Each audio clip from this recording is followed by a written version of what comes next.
Welcome to Cafe Stories, where mysteries come to life. Don't forget to like this video and share it with fellow mystery lovers. Let's get started. Arsène Lupin and the Mystery of the Cursed Jewels. Chapter 1. The Phantom's Invitation. Paris, the city of lights, where everything sparkles, yet shadows lurk in every corner. It was one of those warm autumn evenings when the air, though tinged with the cold breath of approaching winter, held just enough sweetness to remind you that life was still good. The streets bustled, as always, with carriages and pedestrians, while the cafes were filled with the murmur of conversation and the clinking of glasses. The social elite, with their polished manners and their pearls of wisdom, held their various parties and soirees as if to escape the dullness of the day and enter the world of glamour they so dearly adored. On this particular evening, the great mansion of Victor de Valmont, one of Paris's wealthiest industrialists, played host to an extravagant gala. The invitation to the event had gone to all those whose names glittered in the social register, everyone, it seemed, except one person. And yet the city's most infamous figure had not been forgotten, not by a long shot. Arsène Lupin, the gentleman thief, had received no invitation, nor did he expect one. Invitations were for those who lived by the rules. Lupin had long since made a name for himself as someone who lived by his own laws, his own code of honor. His wit, his charm, his daring, the very things that kept the police department on edge and the upper crust of society in constant fear, were the weapons he wielded most skillfully. To his fans, he was an enigma wrapped in a mystery, and to his enemies, he was the thief of thieves. But on this particular evening, Lupin was not planning to steal anything, at least not at first. No, tonight he was to be the ghost at the feast, the shadow that flitted through the mansion unnoticed. He had a far more interesting game in mind. From the shadows of the Rue de la Paix, he observed the grand façade of de Valmont's mansion. Light spilled from every window, the laughter of the guests echoing into the cool night. There were men in tuxedos, women in shimmering gowns, their jewels sparkling under the chandeliers. This was the sort of event Lupin could never resist. Not that he cared for the guests. No, it was the challenge of entering uninvited, of mingling with the elite without them knowing that their greatest adversary was among them. Lupin smiled to himself as he adjusted his dark coat, concealing the finely tailored outfit beneath. A hat tipped low over his face, and a mask concealed his identity, allowing him to blend into the crowd. It was the perfect disguise. Not a single person in that room would have the slightest inkling that the most wanted man in France had slipped past the gates and was now inside their very midst. He walked toward the entrance, his steps measured, calm. He had a destination, the ballroom, the very heart of the party, where de Valmont would no doubt be holding court, surrounded by sycophants and admirers. Lupin had heard whispers of a new collection of rare jewels that the industrialist had recently acquired, an acquisition that had stirred the curiosity of many. And Lupin, always one to appreciate exquisite treasures, had his own interest in these jewels. But for now they were not his prize. Tonight he was here for something far more valuable, the opportunity to watch, to learn, and perhaps to manipulate. As Lupin neared the entrance, he slowed, catching sight of the doorman. The tall man in a velvet uniform gave him a cursory glance. No recognition. Perfect. Lupin straightened his posture and adjusted his gloves, keeping his head low. The doorman nodded and opened the door without hesitation. "Good evening, sir. Welcome." Lupin stepped inside. The chandelier above sent a cascade of golden light down, illuminating the grand ballroom. Music played softly in the background, a string quartet positioned near the windows while the guests drifted in clusters, laughing and talking. Their attention was focused elsewhere, leaving Lupin to slip through the crowd unnoticed. He spotted de Valmont immediately, a tall man with sharp features, his beard carefully groomed, and his eyes gleaming with a hint of arrogance. De Valmont's appearance was impeccable, but Lupin knew that appearances could be deceiving. Beneath that polished exterior, there was something darker, something dangerous that Lupin would uncover in due time. "Ah, Lupin," he muttered to himself, his lips curling into a grin. "It seems even the great industrialists are no strangers to a little deception." It was not long before Lupin began to hear whispers about the shadow. The Parisian underworld was rife with rumors, though none dared speak the name aloud. It was said that the shadow had pulled off a series of remarkable heists across Europe, each more daring than the last. Unlike Lupin, who relished in his role as a charming rogue, the shadow was a ghost, a presence that left no trace, no clue, no evidence. He simply took and vanished into the night as though he were never there. The jewels. Lupin's attention turned to a display in the center of the room, beneath a gilded dome of glass. There, on velvet cushions, rested an array of rare gems, a collection so spectacular it almost seemed too good to be true. Diamonds, emeralds, sapphires, each more magnificent than the last. Lupin's sharp eyes assessed every piece. These weren't merely precious stones, they were symbols of power, of wealth, of status. He approached slowly, casually, until he was no more than a few steps away. His eyes danced over the jewels, taking in every detail, committing it all to memory. The display was heavily guarded, but Lupin had no doubt that the challenge would be as easy as a game of cards. Tonight, he had no intention of stealing them. No, his purpose here was far more subtle. A slight rustle in the crowd caught his attention. Lupin turned his head to find a woman moving toward the display, a striking woman, tall, with dark hair and eyes that seemed to pierce right through him. She was dressed in a gown of deep purple silk, the kind of gown that could only belong to someone of immense wealth. But there was something about her, something familiar. Her gaze lingered on the jewels, and for a brief moment, Lupin saw a flicker of something in her eyes. Was it greed? Or perhaps something deeper, more dangerous? It wasn't long before Lupin found himself embroiled in conversation with her, a casual exchange that soon grew more intriguing. She spoke of the jewels with an almost reverent tone, her words laced with an intensity that caught his attention.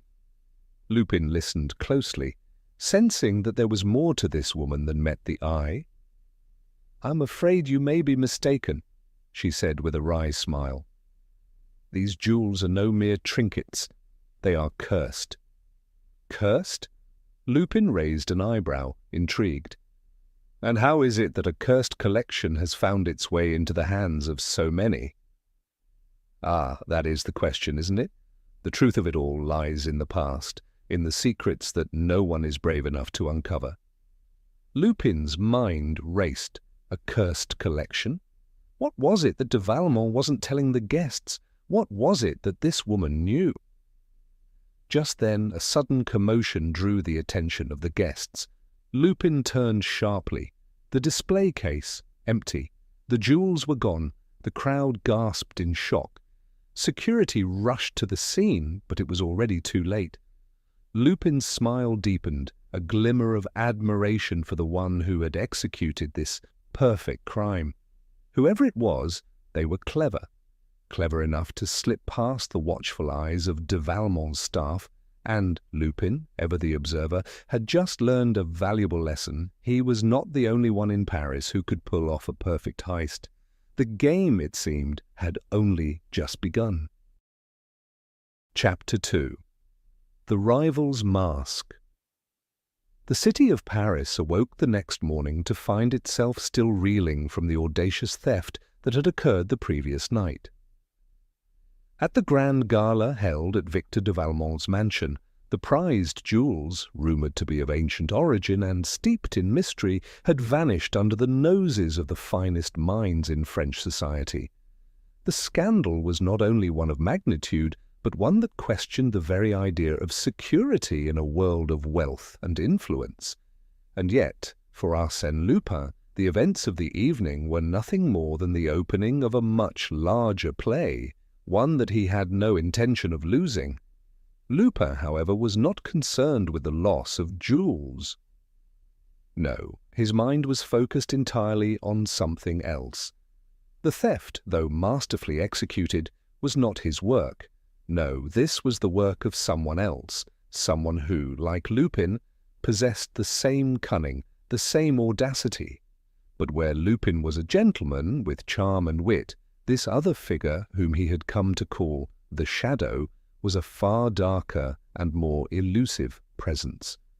Lupin had long known that his fame attracted both admirers and rivals, but this new adversary was unlike any he had encountered before. From the moment Lupin had seen the woman in the purple silk gown standing before the display of jewels, he had suspected that there was more to the night than mere theft. She was the perfect distraction, and yet she knew far too much about the jewels' curse to be anything other than involved. But Lupin's instincts, honed over years of outsmarting both lawmen and criminals alike, told him that the woman was not the mastermind. She was simply another piece in the game. The reports of the Shadow's latest crime, the theft of de Valmont's jewels, sent the police into a frenzy. Inspector Gérard Duval, Paris's most persistent detective, was called in to investigate, and Lupin could almost hear the detective's heavy footsteps as he arrived at the scene. Duval, who had pursued Lupin across Europe for years without success, was no stranger to failure. Yet every time he thought he had Lupin cornered, the thief would slip away, leaving the inspector with nothing but a bitter sense of frustration. But this time, Duval was not chasing Lupin. No, this time, the detective was hunting the shadow of a man, a phantom whose very existence seemed to elude him. Lupin, ever the observer, kept close tabs on the investigation, certain that the police would eventually lead him straight to the shadow. It wasn't long before Lupin received a letter sent to him in a peculiar manner, by hand wrapped in a silver ribbon, sealed with a crest he did not recognize. The letter, though unsigned, was a challenge, one that Lupin could not resist. "The Shadow calls on you, Lupin. Come and prove your worth.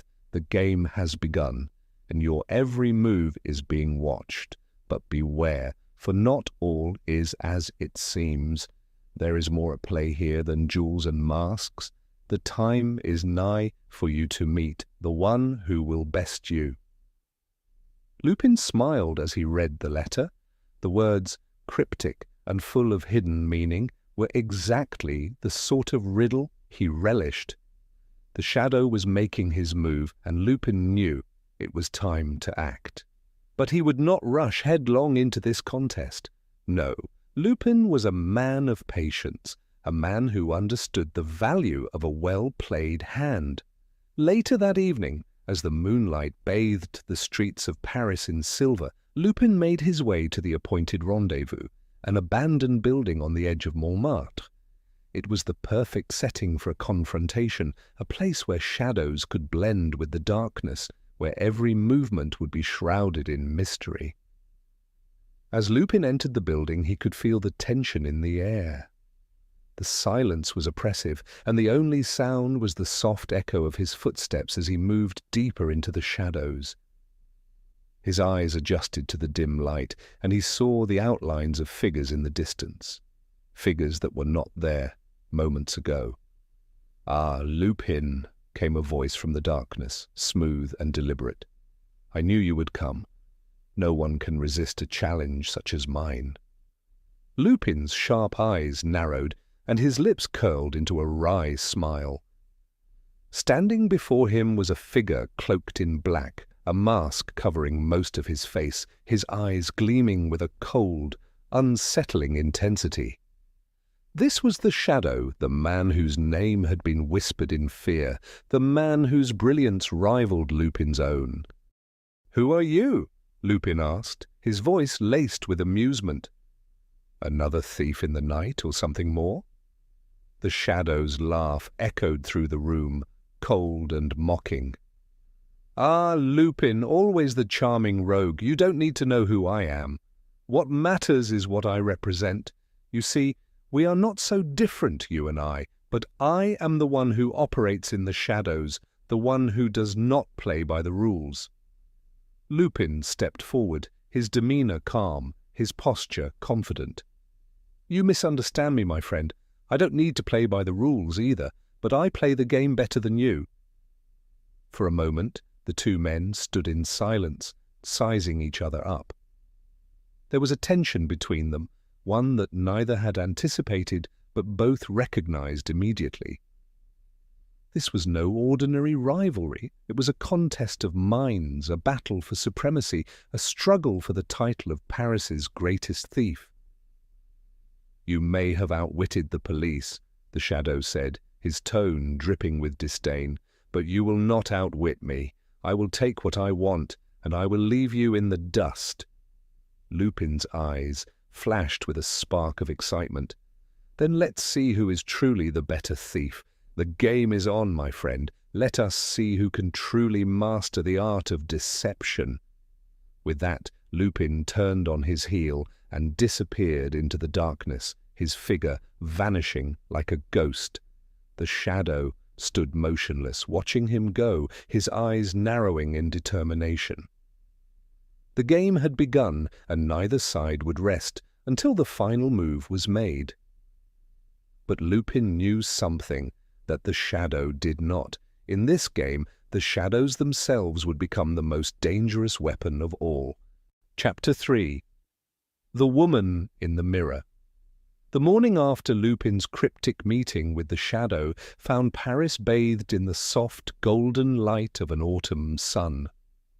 The usual bustle of the city, its horse-drawn carriages, its market vendors calling out from the cobbled streets, the clatter of café cups, seemed to have little effect on the growing tension in Lupin's mind. For weeks now an invisible game had been set in motion, its rules unclear but its stakes perilously high. He had faced many rivals, outwitted the most formidable opponents, but this new enemy, the Shadow, was different. His every move was calculated, and every step seemed to leave Lupin one step behind. It was a thrill, a challenge, a puzzle to be unravelled. But it was not just the Shadow who occupied Lupin's thoughts that day. The mysterious woman in the purple silk gown, the one who had been so intently watching the display of jewels the previous evening, still lingered in his memory. There was something about her, something that gnawed at him, something that suggested she was more than just a passing player in this intricate game of thieves and deception. Her knowledge of the cursed jewels, her eyes that had held such a secret intensity as they met his across the ballroom. It was not something a mere bystander would possess. Lupin had known that the woman would be trouble from the moment their paths crossed. The way she had spoken of the jewels, the curse, had struck him with an odd feeling of familiarity. The pieces of the puzzle were still scattered, but Lupin knew one thing for certain. This woman was a key figure in the mystery that was slowly unfolding before him. It did not take long for Lupin to arrange a meeting with her. His reputation, after all, was known to many, and though he was a master of disguise, his presence in the social circles of Paris was always felt. A brief word here, a name dropped there, and a rendezvous was set at the quaint and somewhat inconspicuous Café de l'Opéra, a place frequented by artists, musicians, and lovers alike. There, among the soft hum of conversation and the clink of porcelain cups, Lupin awaited his guest. He arrived early, as he always did, not because he was anxious, but because he enjoyed observing the world around him before it unfolded into the usual chaos. As he sipped his espresso, Lupin's mind continued to spin with the fragments of the puzzle, the stolen jewels, the shadow's elusive nature, and the woman whose beauty, mystery, and secretive manner were fast becoming an obsession. Who was she, and why had she appeared just when Lupin needed a clue? At precisely 3:30, she arrived. She entered the cafe with a grace that seemed almost otherworldly, like a creature of the night who had wandered into the daylight. The woman in the purple silk gown was now dressed in a simple, elegant black dress, but the same air of quiet sophistication surrounded her. She scanned the room quickly, her eyes settling on Lupin with a look of recognition. She walked toward him with a slight, knowing smile, and Lupin rose to meet her. "Mr. Lupin," she said, her voice smooth, yet with a hint of something darker beneath the surface. "I trust you are well." Lupin nodded, offering his most charming smile. "Indeed, mademoiselle, I am as well as ever. I trust you found your way here without trouble?" She sat across from him, the slightest hint of tension in her posture as she arranged her gloves neatly on the table. "The streets of Paris are always full of surprises," she replied, her eyes glinting with an unspoken meaning. "But I am quite used to them by now." Her tone was casual, but Lupin could tell that beneath it lay a mind as sharp as his own. She was playing a game, but what game was it? "I assume, mademoiselle, that you did not come here today simply to discuss Parisian streets," Lupin said, leaning forward slightly, his gaze never leaving her face. "I know that you have some interest in the jewels, those cursed jewels that were stolen from de Valmont's collection. I confess I am curious as to why." She paused, her lips curling into a slight smile. "You are perceptive, Mr. Lupin. I had hoped you would be." "Yes, I have an interest in those jewels, but it is not the curse that intrigues me. It is the power they represent. Power that many have sought to control, and power that, as you might suspect, has a very long history." Lupin's curiosity deepened. "And what is this power? A power you would be willing to seek even at the risk of your own life?" She tilted her head slightly as if considering whether to answer. "You are an ambitious man, Mr. Lupin. I have seen the way you operate, your skill, your craft. You play with danger the way a master painter plays with color, but unlike you, I have no time for games." Her eyes locked with his, cold and direct. "I am not interested in the jewels for their beauty, or even for the money they would bring. I am after something far more valuable." Lupin raised an eyebrow. "And what would that be?"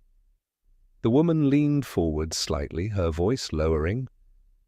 "The truth, Mr. Lupin, the truth that lies behind the curse, the truth of who stands behind these robberies.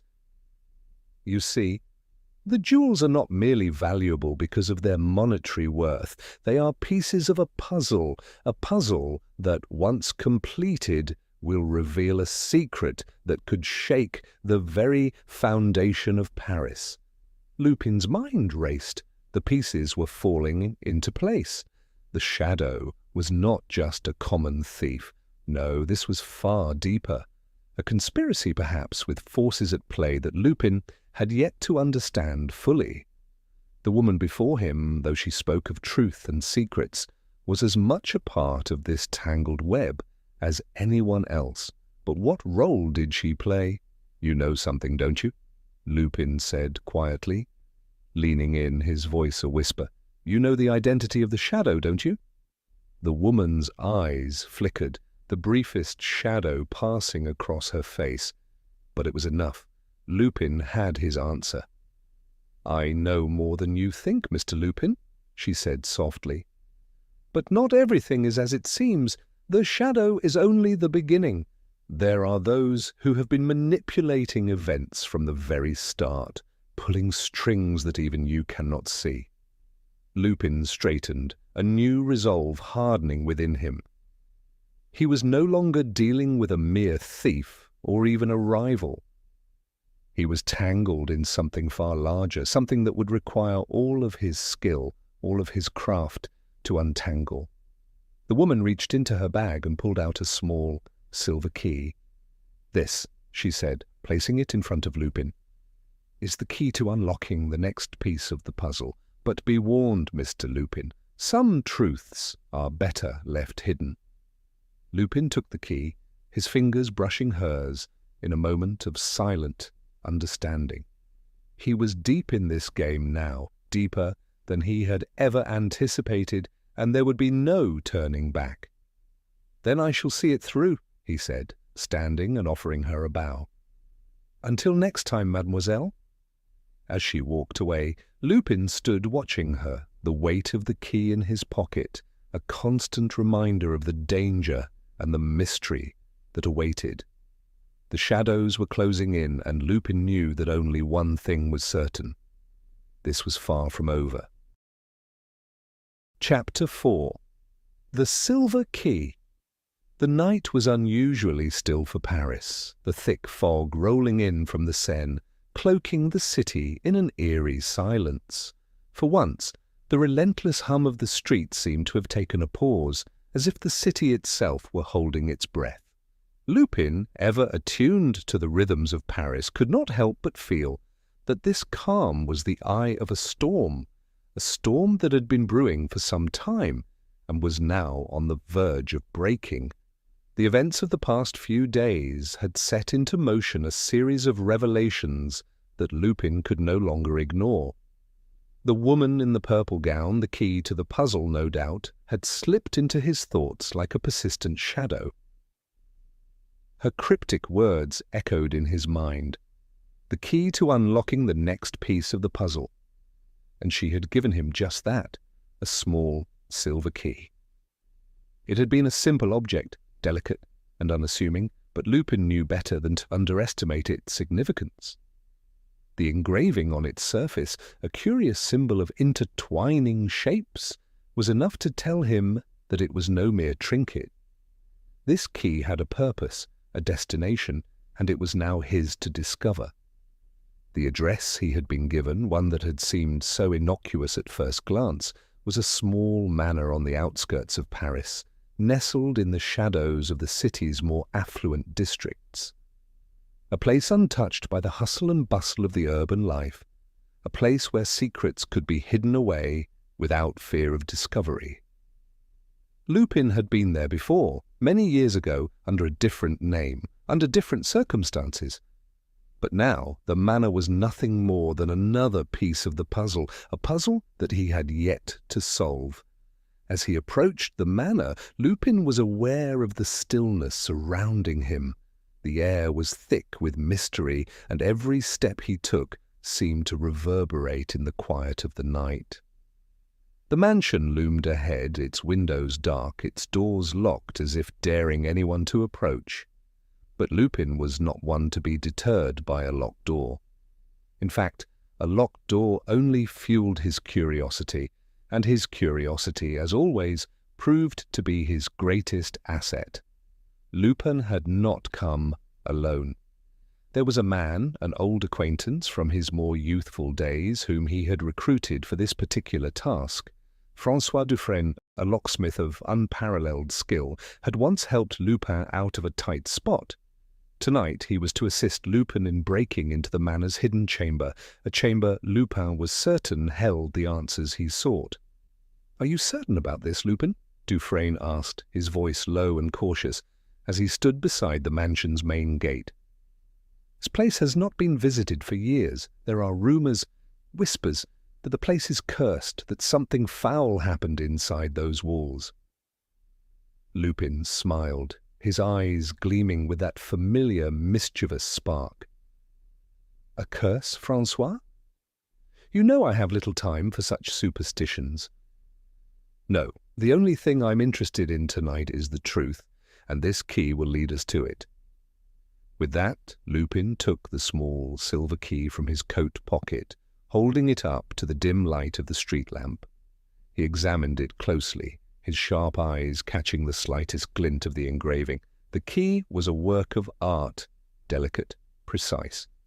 Lupin turned it in his fingers as though it were a puzzle in itself, and then nodded to Dufresne. "The lock," Lupin said, his voice steady, "will yield to us in time." Dufresne nodded grimly, his weathered hands already at work on the lock. Lupin watched with a sense of impatience, his mind racing with the possibilities that lay behind the locked door. He had learned to be patient, of course, but every moment spent waiting felt like an eternity when he was so close to uncovering the truth. The minutes stretched on as Dufresne worked with practiced ease. There was no sound except the soft clicking of the lock and the occasional rustle of leaves in the wind. At last, after what felt like an age, Dufresne stood back, a satisfied look on his face. "It's open," he said. Lupin stepped forward, his heart pounding with excitement, and pushed the door gently open. The room beyond was shrouded in darkness, but Lupin could make out the faint outlines of furniture and what appeared to be a large, ornate chest against the far wall. There was something strangely oppressive about the air inside the manor, an atmosphere that seemed to press against him, as if the very walls were keeping secrets. "After you, Lupin?" Dufresne muttered, stepping aside. Lupin's eyes narrowed, his gaze scanning the room for anything out of the ordinary. He had no time to waste, no time for distractions. His fingers brushed the cold surface of a nearby table, and he allowed himself a moment of reflection. This was it. The next step. The key had brought him here, and now he would find the answers he sought. He crossed the room slowly, each step measured, each movement deliberate. As he approached the chest, his hand lingered on the latch. A part of him hesitated, the smallest trace of doubt flickering in his mind. But then he remembered the woman in the purple gown, her dark eyes piercing his soul, and he knew that the answer lay inside. Lupin lifted the chest's heavy lid. Inside, resting on a velvet cushion, was an object that took his breath away, a book. Bound in deep, rich leather, the book had an air of antiquity about it, and yet it was perfectly preserved. The cover was embossed with the same intricate symbol that had been engraved on the silver key. It was a symbol Lupin recognized, one that he had seen only once before, in an obscure document hidden in the archives of a long-dead nobleman. He reached for the book, his fingers trembling ever so slightly as they brushed against its cover. It was as though the object were alive, pulsing with a strange, hidden energy. Lupin could feel his pulse quicken as he opened the book to its first page. The words inside were written in a script that Lupin did not immediately recognize, but the meaning was clear. It was a ledger of names, names that spanned centuries. And as he continued to read, his mind raced with the realization of what he was holding. This book was not merely a ledger, it was a record of a secret society, one whose influence had spread throughout the centuries, its tendrils reaching into every facet of French society. Lupin's heart skipped a beat. This was no ordinary heist. This was far more dangerous, far more complex than he had ever imagined. He slammed the book shut, his mind reeling with the implications. But before he could react, a sudden noise behind him broke the silence. Footsteps approaching, deliberate and heavy. Lupin's instincts kicked in immediately. He motioned to Dufresne, signaling him to retreat. The game was far from over, and Lupin knew that whoever was approaching would stop at nothing to keep the secrets of the manor hidden. As the footsteps drew nearer, Lupin's eyes locked on the silver key in his hand. He had the answers, Now it was time to find out just how deep the conspiracy went. The truth, he realized, was far more dangerous than any duel, and in this game he would have to stay one step ahead. With a final glance at the chest, Lupin made his move, vanishing into the shadows of the manor, leaving the past and the mystery behind him for now. Chapter 5. The clock strikes midnight. The fog had settled thick over Paris, transforming the grand city into a ghostly labyrinth. Its twisting alleys and narrow streets seemed to lead into endless shadows, where even the faintest glimmer of light struggled to make its mark. Above, the sky was heavy with clouds, blocking out the moon and turning the world beneath into a murky expanse of grey.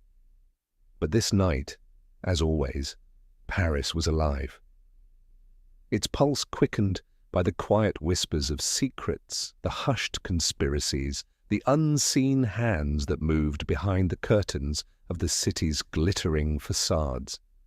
For Arsène Lupin, this was the perfect night, a night of uncertainty, a night of intrigue, a night where even the slightest misstep could be disastrous, but where he, the master of deception, felt most at home.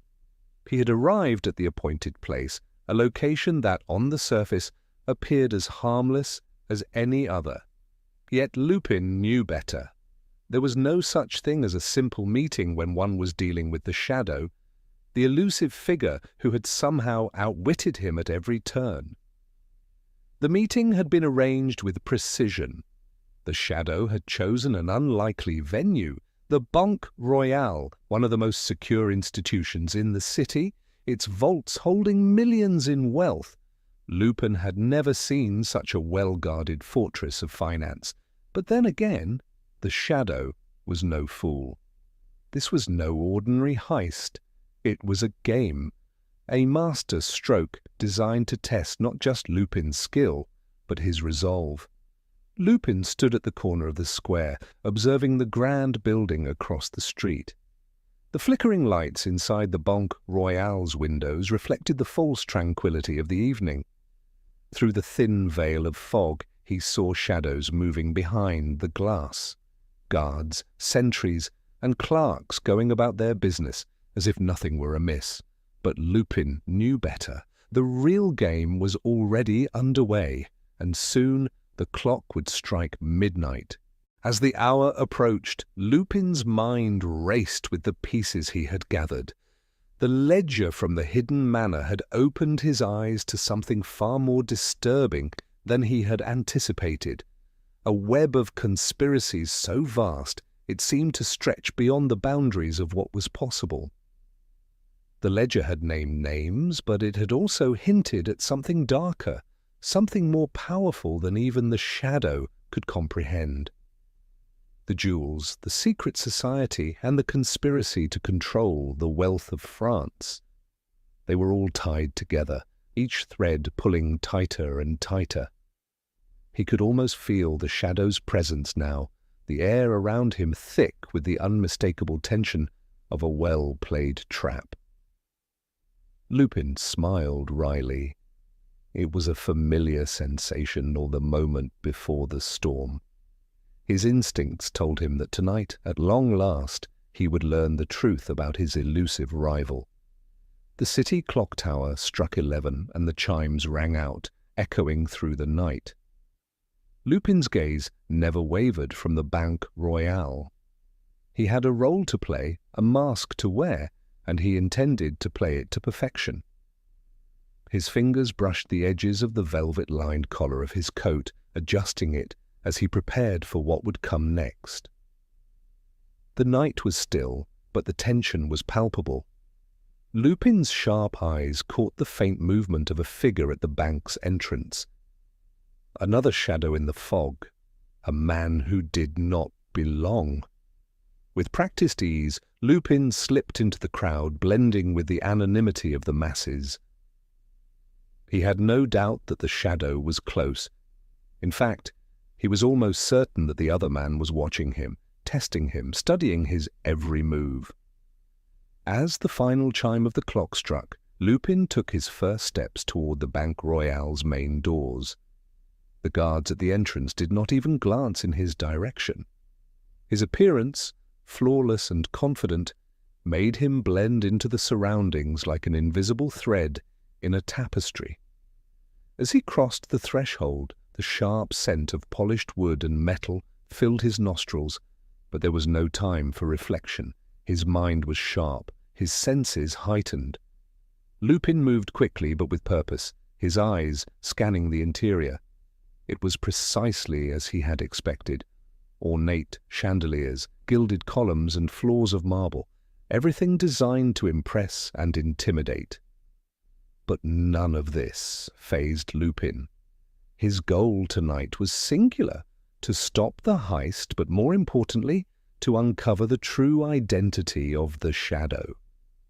He followed the subtle clues, the unspoken signals that only someone like him could understand.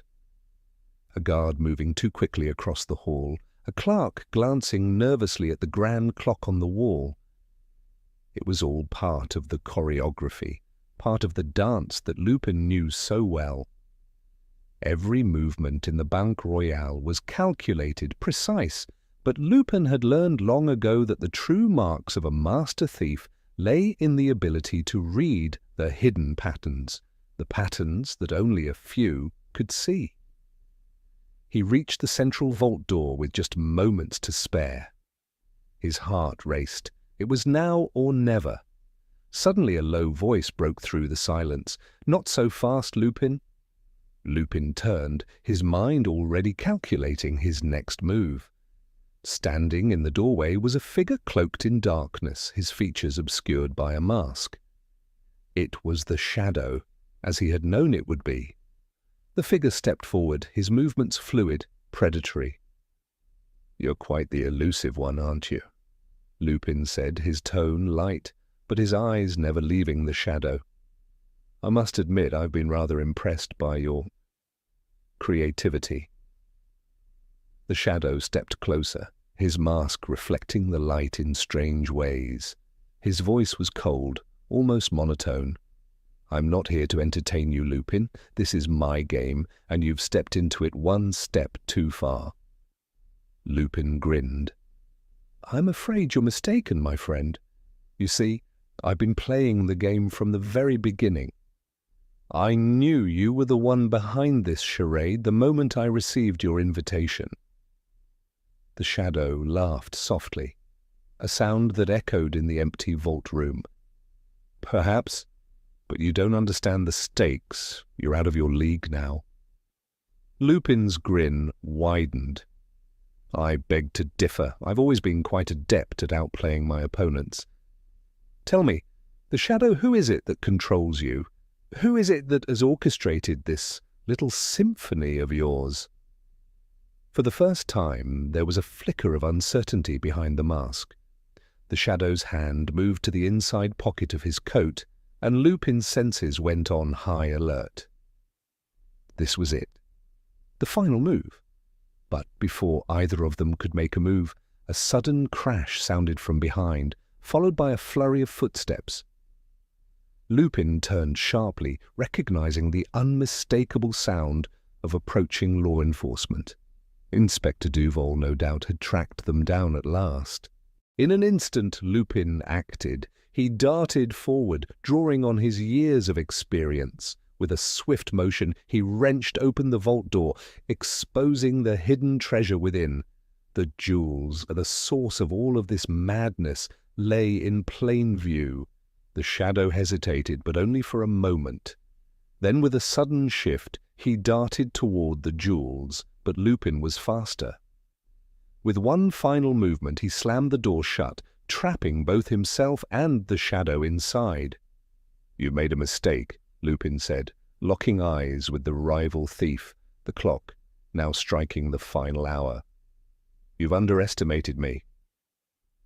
And as the final chimes of the clock echoed through the vault, Lupin knew that the game was far from over.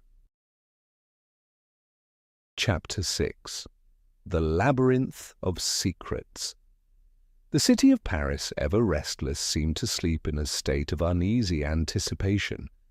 The fog which had so often veiled the streets in a ghostly shroud had begun to lift, allowing for a clearer view of the tangled web of intrigue that had ensnared both Lupin and his elusive rival, the Shadow.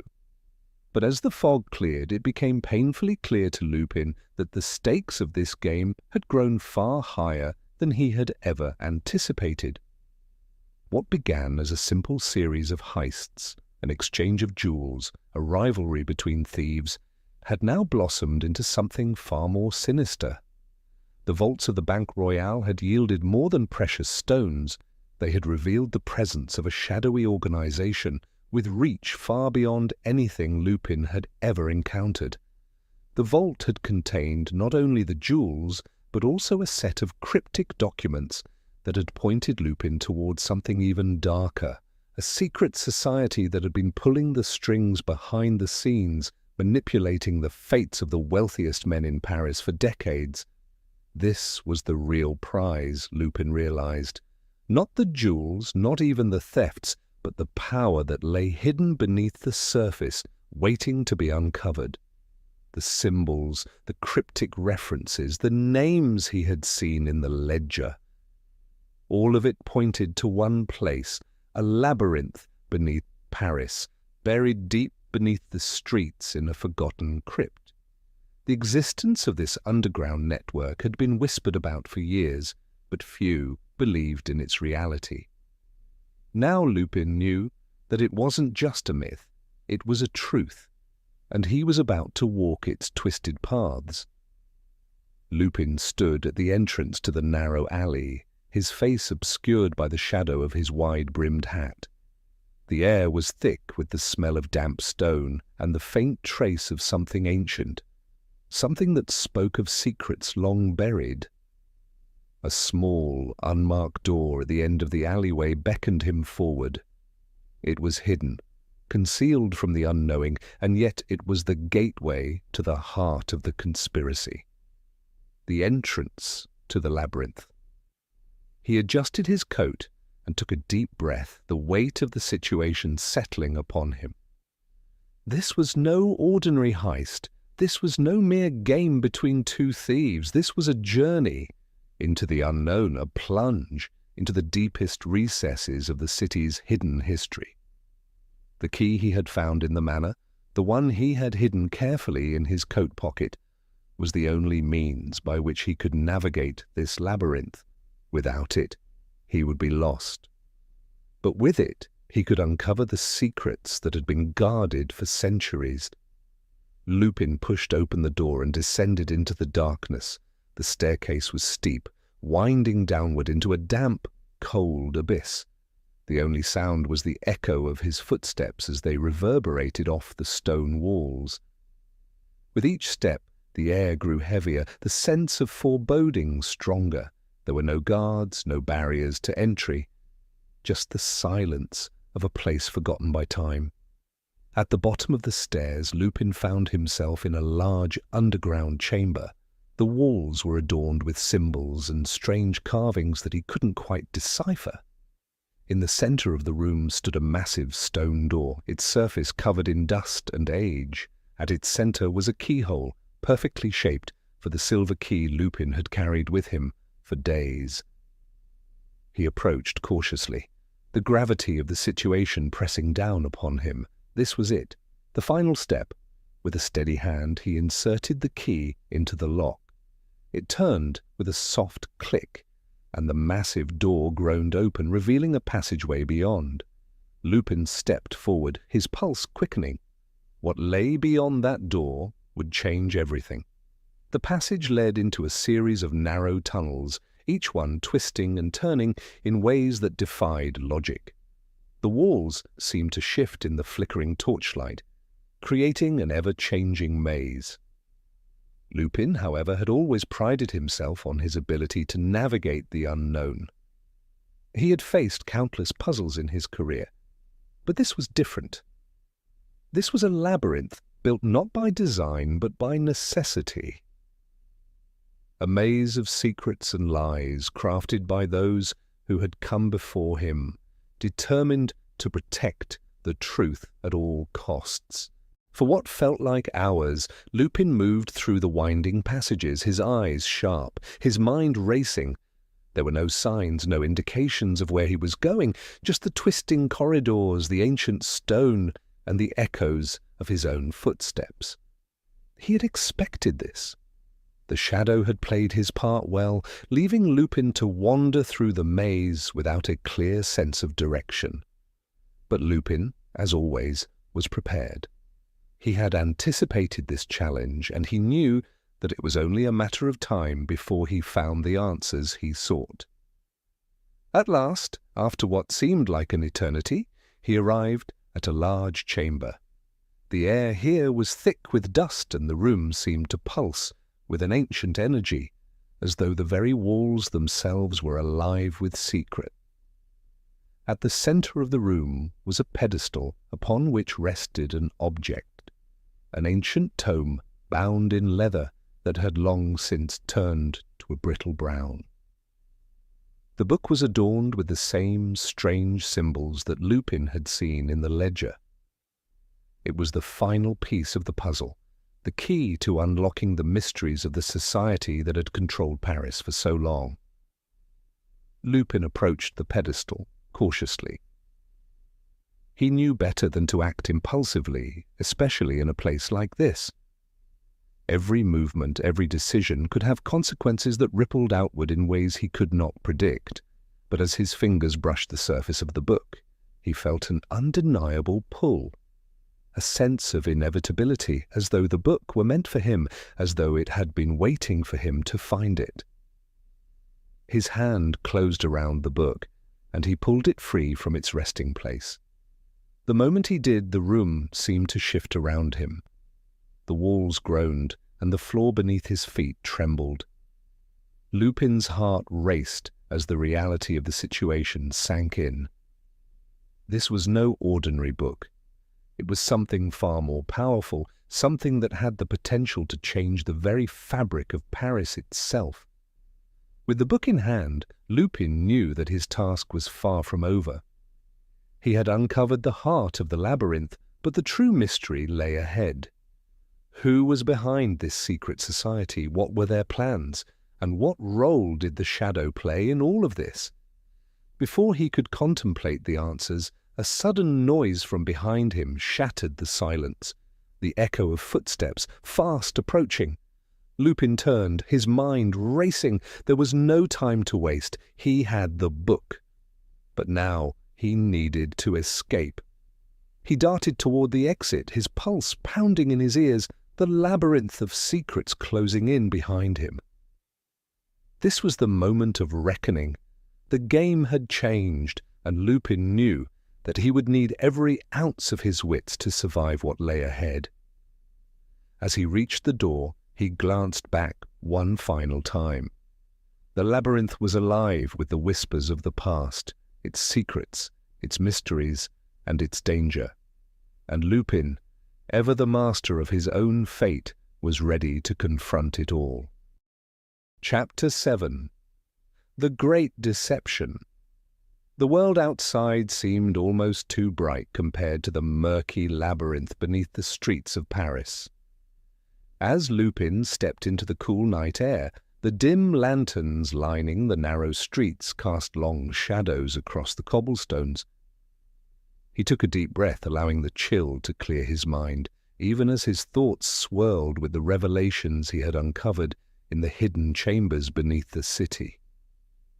He now possessed the final piece of the puzzle, the ancient tome that had been guarded for centuries by the secret society whose name was whispered in fear. The book was both an artifact and a map, a guide that could lead him to unimaginable power. Yet, as Lupin stood in the stillness of the night, he felt an uneasy sensation, an inexplicable awareness that the ground beneath him was shifting, that he was being watched. For a moment he wondered if his rival, the shadow, had followed him out of the labyrinth, But Lupin was no stranger to danger, nor to the subtle art of deception. He had learned long ago that not everything was as it seemed, and in that moment a realization struck him. The game was not as simple as a duel between two thieves. No, the stakes had grown far higher, and the lines between friend and foe were now blurred beyond recognition. He had always prided himself on being the ultimate master of illusion, but in the presence of the shadow, Lupin had finally met his match. A rival whose cunning was as sharp as his own, a man whose every move seemed to be calculated with a level of precision that even Lupin could not predict. Yet it was this very challenge that fueled his excitement. For in the deepest corners of Paris, beneath its glittering facade, Lupin had discovered that the stakes of this game were far more dangerous than the mere pursuit of wealth. He was up against an enemy whose ambitions stretched far beyond simple thievery.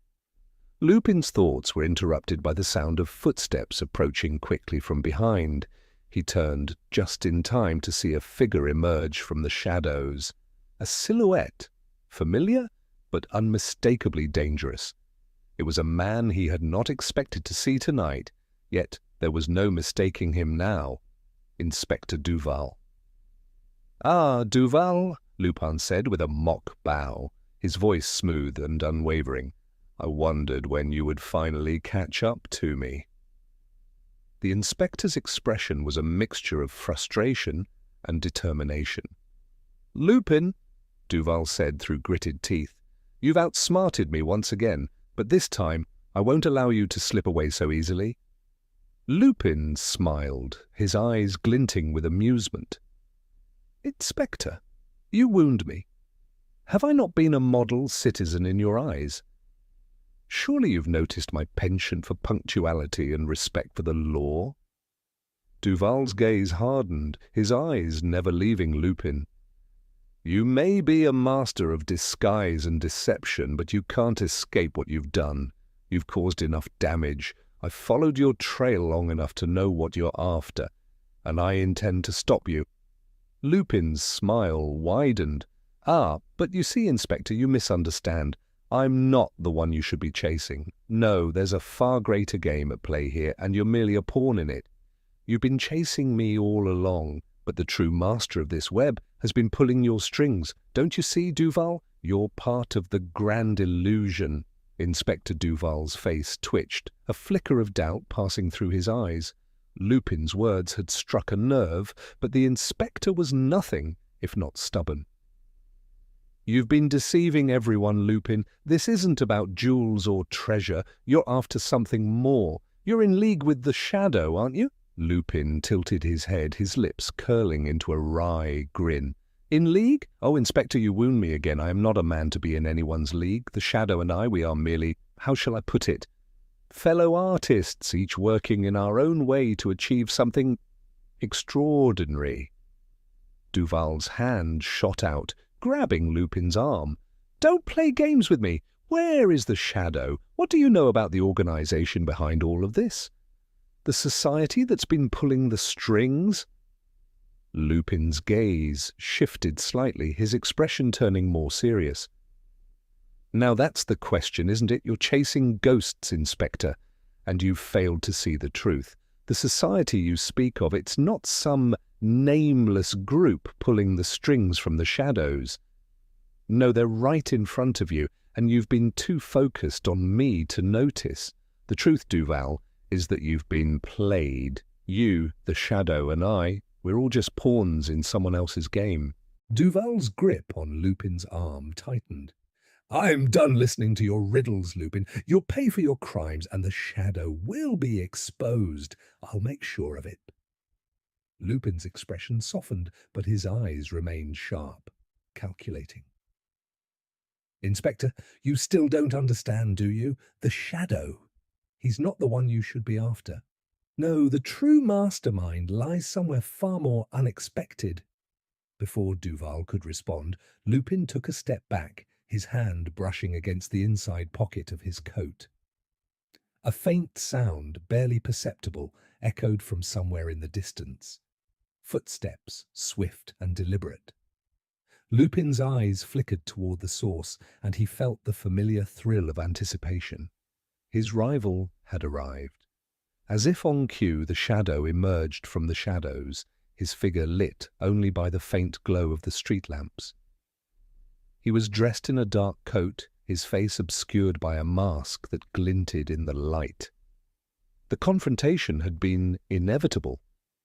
Duval turned sharply, his eyes narrowing. "The shadow," he growled, his grip loosening on Lupin's arm as he stepped toward the figure. "I've been hunting you for months. It ends tonight." But the shadow remained silent, his gaze shifting from Duval to Lupin. There was something in his eyes, something that made Lupin pause.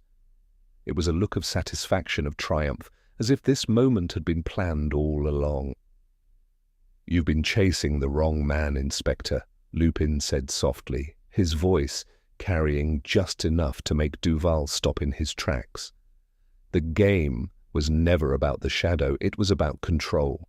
The society, the power behind the throne, is much closer than you think, and you, Duval, are far more involved than you realize. Inspector Duval's face contorted with frustration, his voice rising. "Enough with your games, Lupin. Tell me what you know." Lupin's eyes glinted with a knowing smile. "Very well. The man you've been searching for, Duval, is not the shadow. It's someone much closer to home, someone you trust, someone in plain sight." As the words hung in the air, the truth began to settle like a weight in the pit of Duval's stomach. He took a step back, his mind racing as the realization dawned upon him. Lupin smiled. "Now, Inspector, you see the truth. The real mastermind is closer than you think." With that, the stage was set for the final act of a game where nothing was as it seemed. Chapter 8. The Final Gambit. The soft, persistent patter of rain echoed against the rooftops of Paris as Lupin walked the streets under the dim glow of gas lamps. It was a night like no other, when the streets were quieter than usual, the city almost holding its breath, as if sensing that something monumental was about to unfold. Lupin's stride was measured, his every step deliberate, yet beneath the calm exterior his mind was racing. He had known that this moment would come, the culmination of months of intricate moves, counter-moves, deceptions, and games. The shadow had played his part perfectly, always one step ahead, always elusive, but Lupin had learned the rules of this game long ago. His rival had underestimated him, and now the pieces were finally falling into place. It was not just a game of thieves anymore, not merely a rivalry between two men. It was a battle of wits on a grand scale. One that had ensnared not just Lupin and the Shadow, but also Inspector Duval, whose stubborn pursuit of the truth had led him to the brink of a revelation that would change everything. The secret society that had lurked behind the scenes for so long was not just a shadowy cabal of power brokers. It was a carefully constructed illusion, a labyrinth of lies that Lupin had now untangled. And tonight, the final move would be made. It would all come to a head at a private auction, to be held in the heart of Paris, where the greatest treasures of the city were to be sold to the highest bidder. Lupin had no interest in the treasures themselves. He had his own purpose for attending, one that would bring the web of deceit crashing down once and for all. The time for secrets and shadows was over. Tonight, the world will finally learn the truth. Lupin arrived at the location, a secluded mansion on the outskirts of the city, hidden behind high walls and thick ivy. The mansion was an opulent affair, its windows glowing warmly against the dark, storm-laden night. Inside, the guests had gathered, wealthy aristocrats, influential figures from the world of business and politics, each of them eager to see what treasures lay hidden behind the velvet curtains of the auction house. They were unaware that they were about to become players in the final act of a game they had never understood. Lupin made his way inside, his face obscured by a simple mask, his posture casual but alert. He was a master of disguise, and no one would recognize him tonight. His eyes scanned the room as he moved through the crowd, noting the familiar faces, the murmurs of excitement and anticipation. But his attention was focused on one figure in particular, the man he had come to see, the man who had been pulling the strings all along. The auctioneer, a tall, sharp-featured man named Jacques Dufresne, stood at the front of the room preparing for the evening's proceedings. Dufresne was an enigmatic figure known for his impeccable taste and discretion. But tonight Lupin could see the strain in his eyes, the subtle tension in his movements. Dufresne was not merely an auctioneer, he was the man behind the scenes, the one who had orchestrated the entire auction, the one who had set this game in motion. And Lupin knew that Dufresne was the key to unraveling everything. The guests took their seats as the auction began, their eyes fixed on the objects being displayed. Rare jewels, priceless artwork, and artifacts of unimaginable value.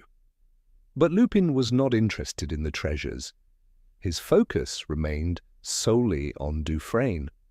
The man was not just a collector, he was a member of the secret society, and tonight he would be unmasked.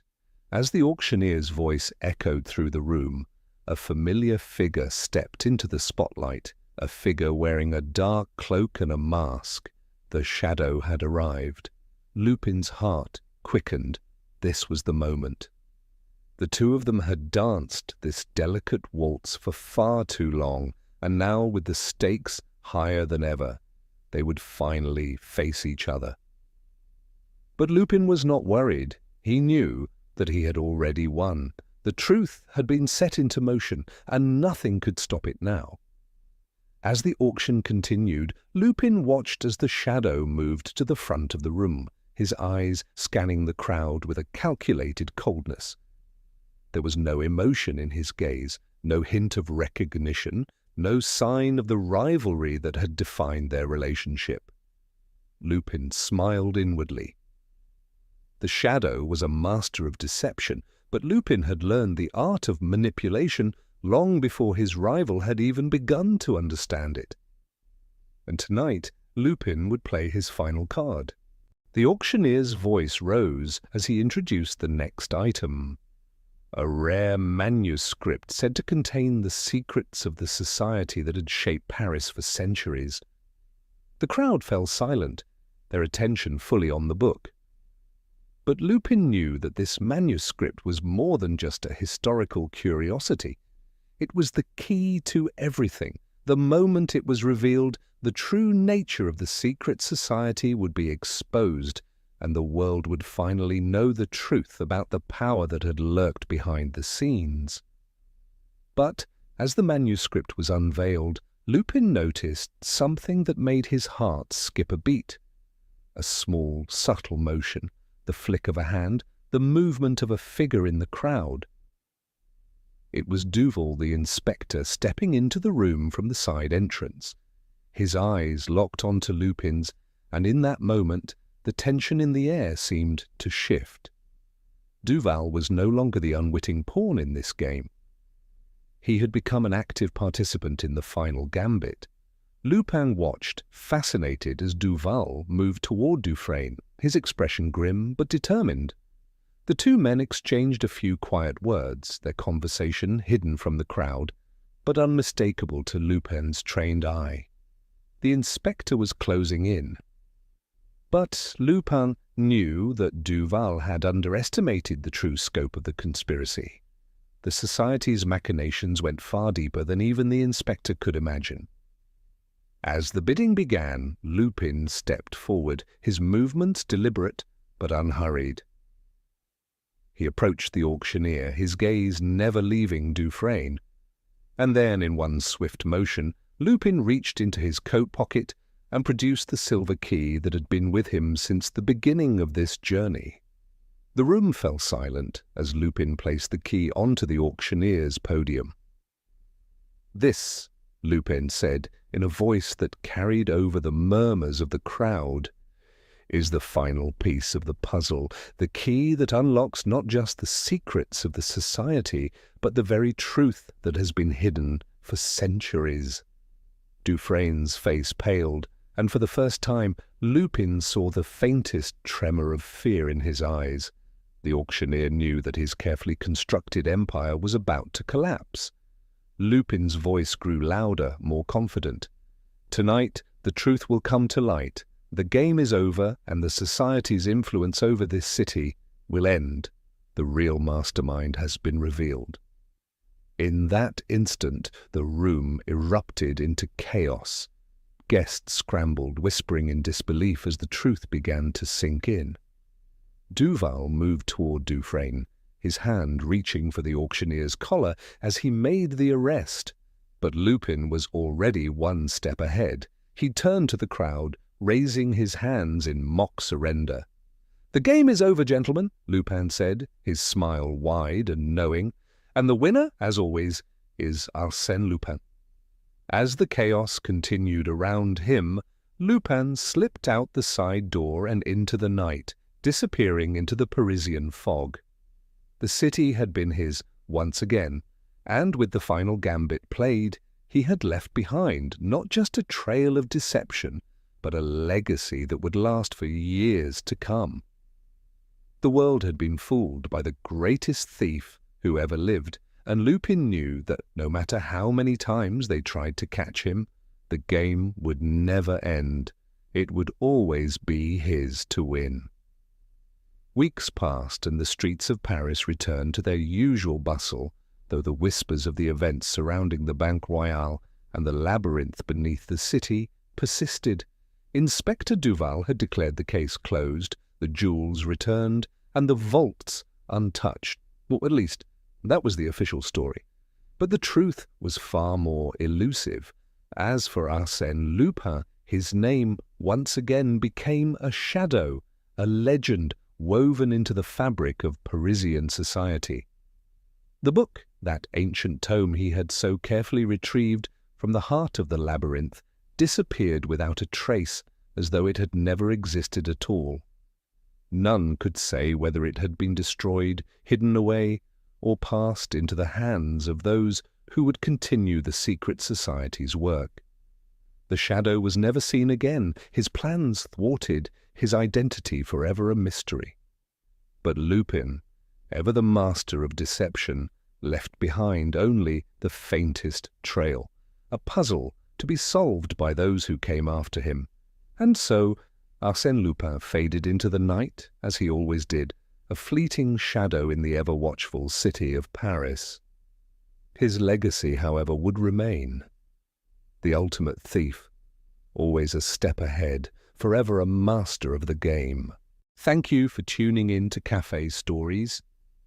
If you enjoyed the intrigue and suspense, be sure to subscribe and hit the bell icon to stay updated on more captivating adventures.